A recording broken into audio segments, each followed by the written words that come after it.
हरि के दासों पर कभी भी हे दृष्टि मत करो। आज बंधुओं, आप हम नहीं जानते, पर यह बात बिल्कुल सत्य, हमसे बहुत अपराध बनते हैं वैष्णवों के प्रति। हम उनकी स्थिति, उनकी परिस्थिति और उनके स्वभाव को परखने लगते हैं, इसलिए हमारी भक्ति घट जाती है, हमारा भाव घट जाता है, हमारी स्थिति घट जाती है। श्री कृष्णचंद्र जी कहते हैं, श्री हिरण्येश महाप्रभु के पुत्र, हरिदासन सो गर्व न करिए। आप एक बात सुन लीजिए हमारी, आपका नाम जब कितना होता है, एकादशी कितनी होती है, सेवा कितनी होती है, श्रृंगार कितना होता है, भोग कितना लगाते हो, नियम कितना पालन करते हो, सब एक तरफ, और एक वैष्णव के प्रति अपराध बुद्धि सबको नष्ट कर देती है। और आपका नाम नहीं बन पाता, आपका श्रृंगार नहीं बन पाता, आपका भोग सेवा नहीं बन पाती, आपकी ठाकुर जी के प्रति और सेवाएं नहीं बन पाती, ठीक है, लेकिन आप किसी भी वैष्णव के प्रति अपराध बुद्धि नहीं रखते, तो जितनी अपूर्णता रह जाती है नाम में, सेवा में, व्रत में, वो सब ठाकुर जी पूर्ण कर देते हैं। क्यों? क्योंकि आप वैष्णव के प्रति शुद्ध दृष्टि रखते हैं। बड़े बड़े महापुरुष ऐसी स्थिति में पहुंच गए कि महाराज लाखों तादाद में लोग उनको सुनने के लिए आते हैं, लेकिन एक वैष्णव अपराध और उनको नरक जाना पड़ता है। भक्तमाल जी में तो बार बार यह बात कही गई है कि आपको अधिकार किसने दिया कि कौन वैष्णव है और कौन वैष्णव नहीं है, ये परखने का? ये ठाकुर जी पे छोड़िए, ये ठाकुर जी का काम है। कौन अच्छा, कौन बुरा, कौन ढोंगी, कौन पाखंडी, कौन ज्ञानी, कौन विरक्त, कौन, ये ठाकुर जी को करने दीजिए। आप क्यों करते हैं?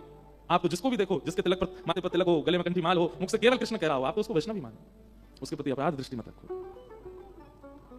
ये चुनने का अधिकार ठाकुर जी का। जैसे कोई चोरी हो जाए और आपको पता चल जाए ये चोर है, आप जाकर के उसको पीटने लग जाओ, तो पुलिस वाले आके उसको बाद में पकड़ेंगे, पहले तुमको पकड़ेंगे, अरे तू कानून हाथ में क्यों ले रहा है, तेने उसको क्यों मारा, ये काम हमारा है, हम मारेंगे, हम दंड देंगे, कोर्ट फैसला लेगा कि क्या करना क्या नहीं करना, तू क्यों कर रहा है? ठीक वैसे ही जब आप किसी वैष्णव की स्थिति को परखने लगते हैं तो ठाकुर जी इसी प्रकार दंड देते हैं, बोले तुझको अधिकार किसने दिया कि तू उसको कितना पानी में समझे, ये मेरा काम। सदन कसाई मांस काटते थे और मांस काट करके तराजू में जब रखते थे तो दूसरे पड़ले में भार के लिए शालिग्राम भगवान को रखते थे और फिर तोलते थे। शालिग्राम भगवान के भार से एक जीव का मांस भार तोला जाता था और लोगों को फिर बेचा जाता था। एक महात्मा ने देख लिया और देख करके बोले राम राम राम राम, मुंह पे हाथ धर के गए, बोले ये शालिग्राम भगवान है, कितना बड़ा अपराध कर रहे हो तुम्हें, इनसे तुम मांस तोलते हो, इनको दो हमको। बेचारे सदन कसाई बड़े भोले, अरे मुझे नहीं पता था, लीजिए भगवान, मेरे को तो लगा इनके लिए कोई आसन नहीं है, मेरे पास में कहां धरूं, सब जगह मांस है, तो ये तराजू का ये वाला पटला मैं रोज धो करके पहुंच के बढ़िया व्यवस्थित करके इसमें धरता हूं, इनको दो काम हो जाते हैं, इनका आसन भी हो जाता है, मांस भी तुल जाता है। साधु बोले राम राम राम, ठाकुर जी से मांस तोलता है। लेकर के ठाकुर जी को गए, पंचामृत अभिषेक किया, इत्र लगाया, तिलक लगाया, चांदी के सिंहासन पर बैठाया, तुलसी की माला पधराई, मोगरा के पुष्पों से सजा दिया बंगला, और नैवेद्य 56 भोग बना करके ठाकुर जी के सन्मुख पधराए और ठाकुर जी से कहा जय जय, अब आप प्रसन्न रहो। कहां एक कसाई के यहां बदबू में, खून में, मांस में, रक्त में आप पड़े थे, अब आप बढ़िया सुंदर सिंहासन पर रहो। ठाकुर जी स्वप्न में आ गए महात्मा के और रोने लगे। महात्मा बोले क्या हुआ? बोले मुझे वापस वहीं छोड़ के आओ, सदन कसाई के पास। महात्मा बोले जय जय, इतना अपवित्र स्थान वहां क्या करने, आपको वहां क्या सुख मिलता था?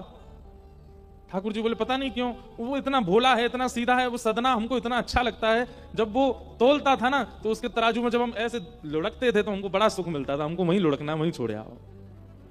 भैया नियम बना हुआ है, पद्धति बनी हुई है, लेकिन उस नियम पद्धति को तोड़ने का अधिकार ठाकुर जी पर है। वो चाहे तो एक मांस बेचने वाले के पास भी रह सकते हैं। हमें नियम का पालन करना है। कहीं हम ये सोचने लगे सदन कसाई भी तो करता था मांस आदि का, सब हम भी करने लगे, ठाकुर जी थोड़ी है सब विचार। नहीं, आप तो शुद्ध ही रहो, ठाकुर जी पे छोड़ो, वो किसको चुनते हैं।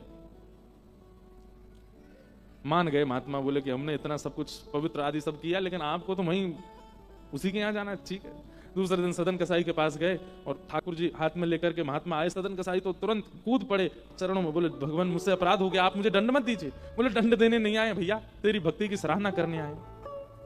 दुनिया के लोग पुष्पों से, इत्रों से पूरे घर को महकाते हैं, तब ठाकुर जी को विराजमान करते हैं, और तेरी ये रक्त मंडित, ये मांस मंडित, ये दुर्गंध युक्त दुकान में तराजू पर तुलने में ठाकुर जी को सुख मिला, ले धर इनको।